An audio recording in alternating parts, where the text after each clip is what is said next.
చిలకలూరిపేటలో నిర్వహించిన ప్రజాగళం సభ flop అయిందన్నారు MP Bharat. ప్రధాని మోదీ పాల్గొన్న సభకి దేవుడి ఆశీర్వాదం కూడా లేదు అన్నారు. అందుకే మైక్ కూడా పనిచేయలేదన్నారు.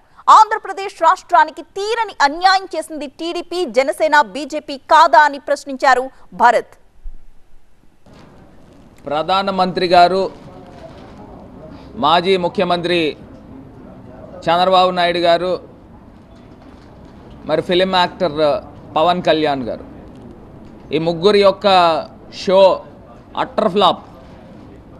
ఆంధ్రప్రదేశ్ వేదికగా మరి అశుభ శకునం అని నేను చెప్తా ఉన్నా. ఎందుకంటే ప్రధానమంత్రి గారు కోడ్ వచ్చిన తర్వాత, ఎలక్షన్ కోడ్ వచ్చిన తర్వాత మొట్టమొదటి బహిరంగ సభ, ఆ బహిరంగ సభకు కూడా దేవుడి ఆశీర్వాదం లేదు. ఆ బహిరంగ సభలో మైక్ మాట్లాడితే మొరాయించింది.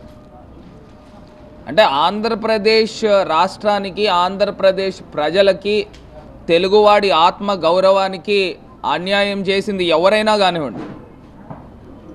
ఇవాళ పైన దేవుడు ఉంటాడు, ప్రకృతి ఏ రకంగా చూపించిందనేది మనకు అర్థమవుతుంది. అసలు ఏం చేద్దామని అనుకుంటున్నారు నాకు అర్థం కాల.